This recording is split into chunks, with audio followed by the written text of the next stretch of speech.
Good morning बच्चों।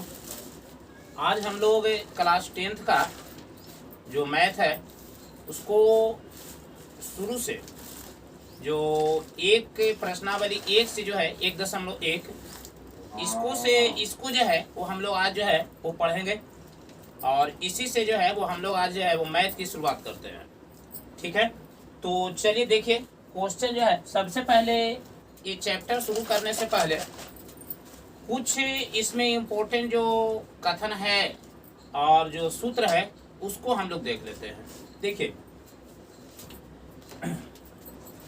ये है वास्तविक संख्या। ठीक है, देखो वास्तविक संख्या में हम लोग कुछ जो परिभाषा है उसको सबसे पहले देख लें। देखिए प्राकृत संख्या किसे कहते हैं? प्राकृत संख्या है क्या? देखो गिनती की जो संख्या होती है उसे प्राकृत संख्या कहा जाता है। गिनती की जो संख्या होती है उसे क्या कहा जाता है? प्राकृत संख्या कहा जाता है। ठीक है, तो देखिए गिनती की संख्या कौन क्या है बाबू? 1 2 3 4 5 डॉट डॉट। गिनती की संख्या को ही क्या कहा जाता है? प्राकृत संख्या कहा जाता है। तो देखिए सबसे छोटी प्राकृत संख्या 1 है और जो सबसे बड़ी प्राकृत संख्या है वो अनंत तक होती है, उसकी गिनती आप नहीं कर सकते हैं। ठीक है, तो सबसे बड़ी संख्या को अनंत माना जाता है। ठीक है ना। दूसरा आता है बाबू पूर्ण संख्या। ये देखिए पूर्ण संख्या क्या है? देखो 0 और गिनती की संख्या या फिर प्राकृत संख्या भी लिख सकते हैं कि संख्या के सम्मिलित रूप को पूर्ण संख्या कहा जाता है।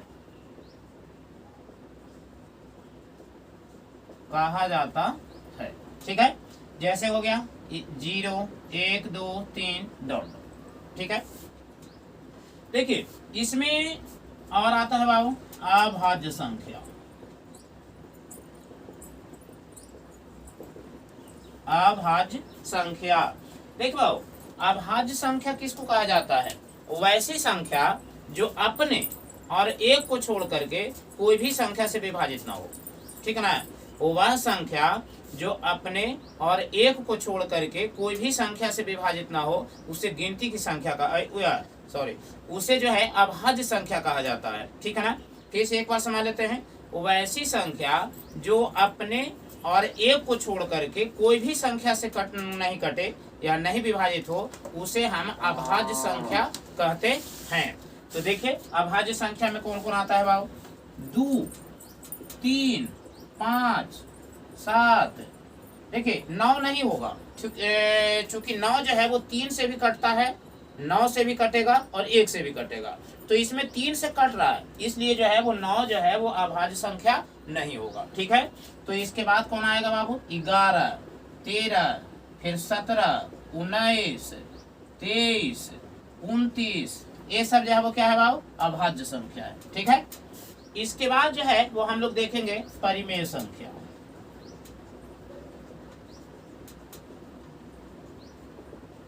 ये देखिए बाबू परिमेय संख्या क्या है? वो वैसी संख्या जिसे P/Q के रूप में लिखना संभव है। ठीक है ना। वो वैसी संख्या जिसे P/Q के रूप में लिखना संभव है जहां Q is not equal to 0।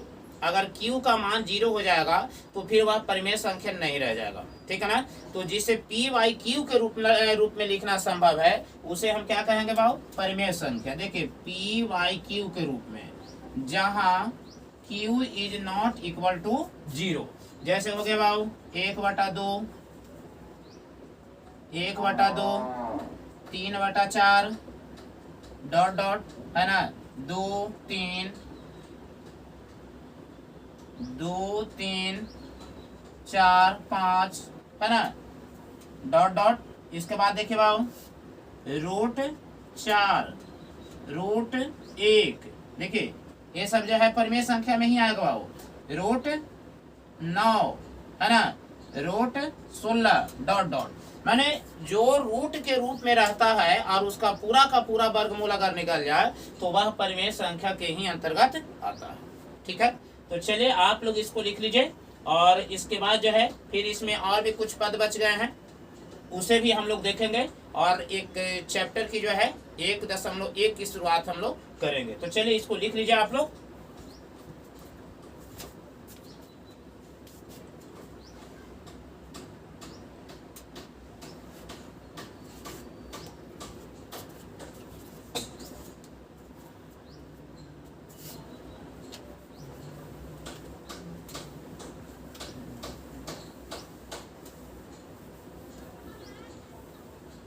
चलिए अब देखते हैं अब हम लोग कि अपरिमेय संख्या।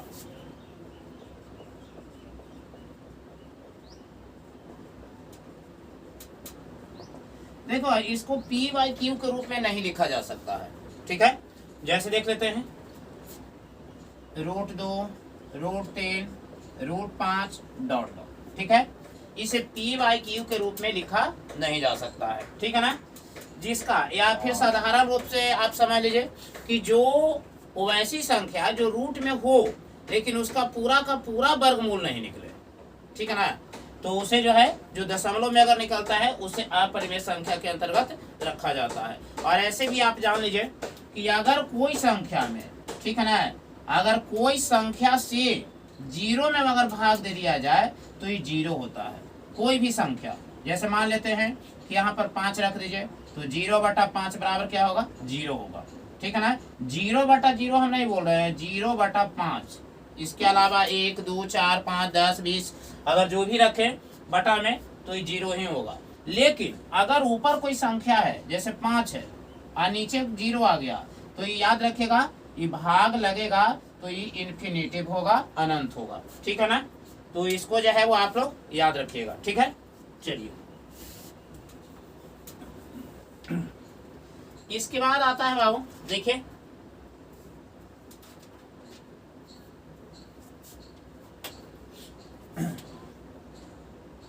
देखिए बाबू प्रमेयिका क्या है? इसको लेमा कहा जाता है। क्या कहा जाता है? लेमा। ठीक है ना, ये जो है लेमा है। ठीक है, अब देखिए ये है क्या? देखिए यह एक सिद्ध कथन है। ठीक है ना, जिसके द्वारा दूसरे कथनों को सिद्ध किया जाता है। ठीक है ना, यह एक सिद्ध कथन है और दूसरे कथनों को इसके द्वारा क्या करते हैं बाबू? सिद्ध किया जाता है। ठीक है, लेमा समझ गए या प्रमेय का? लेमा जो है यह एक सिद्ध कथन है जिसके द्वारा दूसरे कथनों को क्या किया जाता है बाबू? सिद्ध किया जाता है। ठीक है, एक और जो है इसका शब्द आता है एल्गोरिथम। देखो एल्गोरिथम क्या है? देखिए यह जो है ना किसी भी समस्या को हल करने की चरणबद्ध प्रक्रिया है। ठीक है ना, इसे जो है ना कलन विधि के भी नाम से जाना जाता है। ठीक है ना, स्टेप बाय स्टेप जो है कोई भी समस्या हो उसको स्टेप बाय स्टेप जो है वो उस समस्या को हल करने की यह प्रक्रिया है जो क्या कहलाता है बाबू? एल्गोरिथम कहलाता है। ठीक है, चलिए अब जो है हम लोग चलते हैं बाबू चैप्टर में। ठीक है, तो देखिए बाबू चैप्टर बाय, अच्छा एक और बच गया बाबू जो यूक्लिड जो है इसको हम लोग देख लें परिभाषा के तौर पर क्या है, क्योंकि यह जो है वो हमेशा जो है वो आपको आता है, इसी सूत्र का जो है वो हम लोग प्रयोग करेंगे। देखिए बाबू मान लेते हैं कि दो धनात्मक पूर्णांक ए और बी के लिए, ठीक है ना, अद्वितीय जो पूर्णांक है अगर Q और R माना जाए उसके लिए तो यूक्लिड विभाजन प्रमेय का यही कहता है कि A बराबर, देखिए यूक्लिड विभाजन प्रमेय का, ठीक है ना, इसको लिखेंगे हम लोग यूक्लिड विभाजन प्रमेय का यही कहता है बाबू कि A बराबर BQ प्लस R, जहां जो R का मान है बाबू, ठीक है ना, R का जो मान है वो जो है 0 और बीच में रहेगा। ठीक है ना, A है। अब देखिए इसमें है क्या, A जो है वो भाज्य हो गया। ठीक है, B क्या है बाबू? भाजक, और Q क्या हो गया? भागफल, और शेष क्या हो गया? R। ठीक है ना, इसी के आधार पर ये जो चैप्टर है उसको हम लोग बनाएंगे। ठीक है, तो चलिए चैप्टर को शुरू करते हैं।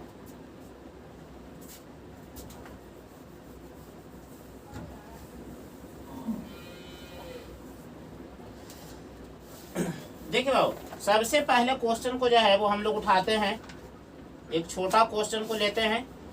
और देखिए क्वेश्चन है बाबू कि यूक्लिड विभाजन प्रमेयिका के द्वारा 135 और 255 या 25 है, 225 का HCF निकाले, यानी कि महत्तम समापवर्तक, ठीक है ना, इसको कहा जाता है HCF, हाईएस्ट कॉमन फैक्टर, ठीक है। इसी को जो है वो हमको निकालना है। अब देखिए बाबू, इसमें याद रखिएगा कि जो यूक्लिड विभाजन जो प्रमेयिका है उसका उपयोग सिर्फ और सिर्फ HCF निकालने के लिए किया जाता है, LCM निकालने के लिए नहीं किया जाता है। इसको जो है वो आप लोग याद रखेगा। कभी कभी जो है ना, यह जो है वो एग्जाम में पूछ भी देता है, ठीक है ना। तो चलिए हम लोग इसको जो है वो देखते हैं। और ये जो है इसको प्रश्नावली जो है एक में हम लोग रख लें 1.1 BTVC का जो है वो क्वेश्चन है बाबू।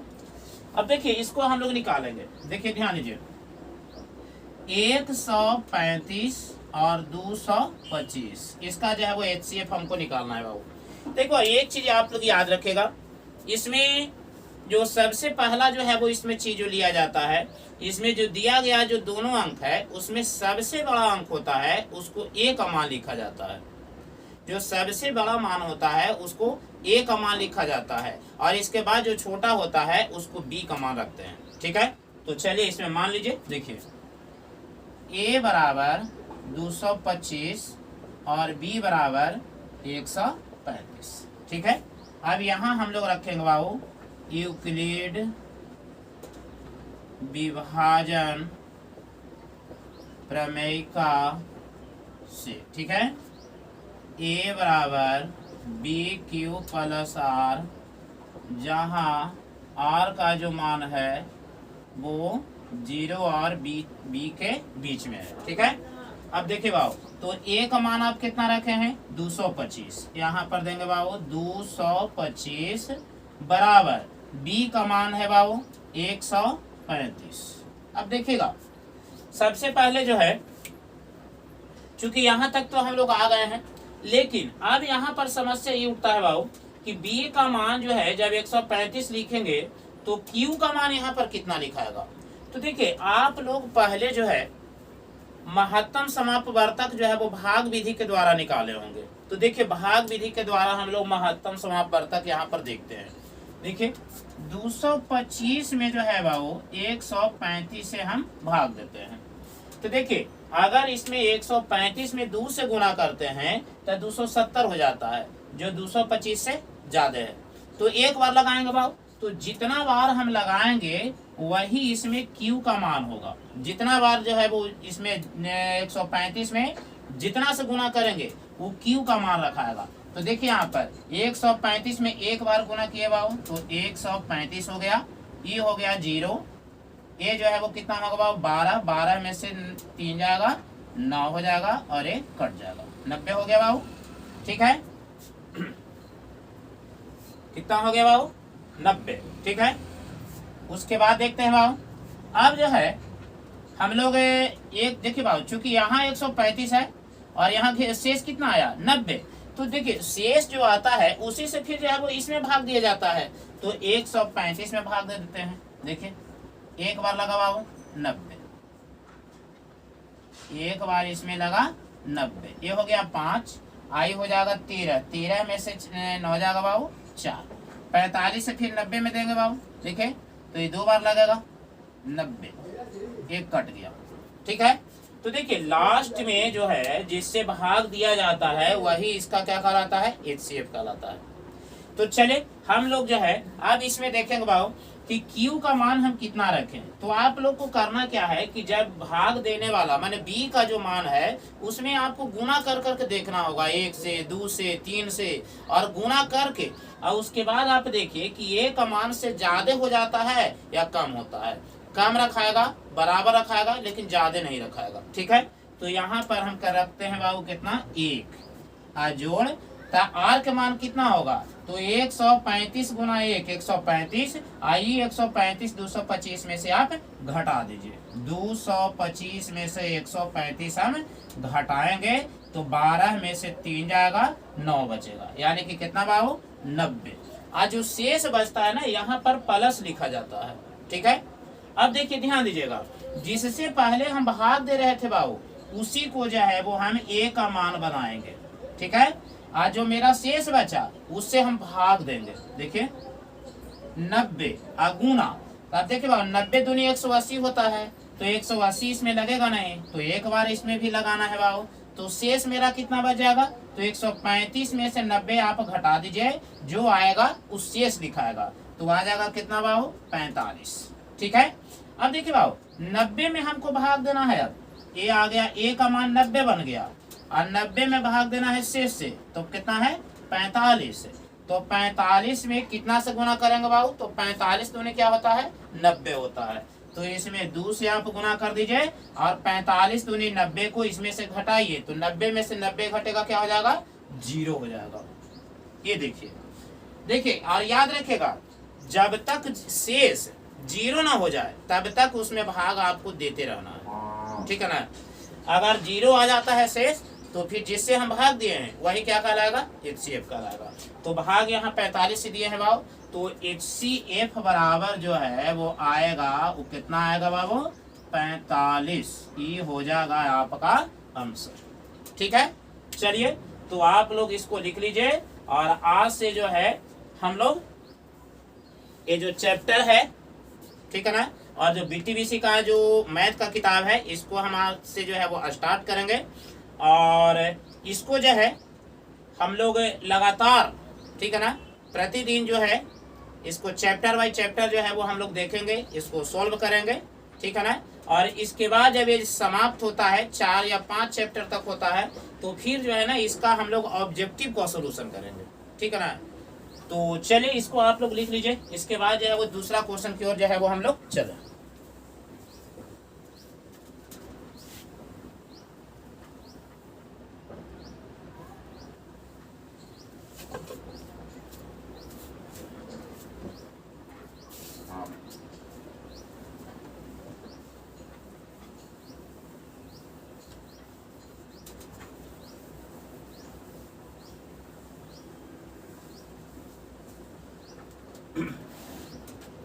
देखो आप लोग जो है इसमें से जो क्वेश्चन है पहला का ही जो है वो पहला हम बताए थे, अब इसका दूसरा जो क्वेश्चन है वो इसको आप लोग घर से बना करके लाइएगा, दूसरा और तीसरा। ठीक है ना, आप लोग इसको बनाइएगा, हम लोग जो है दूसरा क्वेश्चन की ओर जो है वो इसका चलते हैं। ठीक है, अगर आपसे नहीं बनता है तो आप कमेंट कीजिए। ठीक है ना, कमेंट बॉक्स में जो है अपनी प्रॉब्लम को जो है वो लिख करके भेजिए। ठीक है ना, फिर अगले वीडियो में जो है वो उसका सोल्यूशन हम करेंगे। ठीक है ना, देखिए दूसरा क्वेश्चन क्या है बाबू कि दर्शाएं कि कोई भी धनात्मक विषम पूर्णांक 6 की जोड़ 1, 6 की जोड़ 3 और 6 की जोड़ 5 के रूप में जो है वो होता है। अब इससे पहले जो है हम लोग को ये जान लेना होगा कि जो विषम पूर्णांक और सम पूर्णांक ये क्या है, क्योंकि पहले परिभाषा तो हम बताए लेकिन उसमें सम संख्या और विषम संख्या के बारे में हम नहीं बताए थे। ठीक है, तो चलिए उसको भी देख लेते हैं। विषम संख्या और सम संख्या क्या है, इससे पहले ये है बाबू विषम संख्या। ठीक है, अब विषम संख्या कहते हैं किसको, देखिए बाबू वो वैसी संख्या जिसमें अगर 2 से भाग दे दिया जाए तो वह पूरा का पूरा नहीं कटे। ठीक है ना, वो ऐसी संख्या जिसमें 2 से अगर भाग दे दिया जाए तो वह पूरा का पूरा नहीं कटे। ठीक है ना, बल्कि कुछ शेष बच जाए 0 को छोड़ करके, क्योंकि 0 हो जाएगा शेष तब तो पूरा का पूरा कट जाएगा, तो जो है वो उसमें 0 को छोड़ करके कुछ शेष जो बच जाता है तो उसको हम लोग क्या कहते हैं बाबू विषम संख्या कहते हैं। मैंने वैसी संख्या जिसमें 2 से भाग अगर दें तो पूरा पूरा न लगे, कुछ शेष बच जाए, तो उसे विषम संख्या के नाम से जाना जाता है। तो चलिए इसमें विषम संख्या में 1 भी आ जाता है बाबू, 1 3 5 7 है ना, उसके बाद 9 डॉट डॉट, ठीक है। फिर आता है बाबू सम संख्या। लेकिन इसमें देखिए, इसमें जो आने वाला जो क्वेश्चन जो पूछा है विषम पूर्णांक और सम पूर्णांक, तो हम लोग उस पर तो जो है वो इसको लिखे नहीं।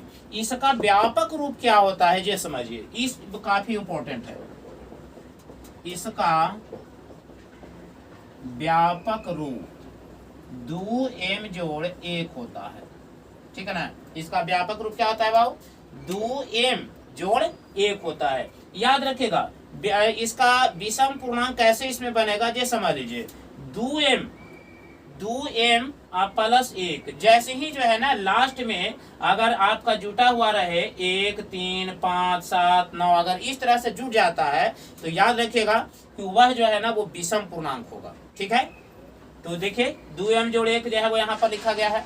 लेकिन सम संख्या क्या है बाबू, इसको समझिए आप।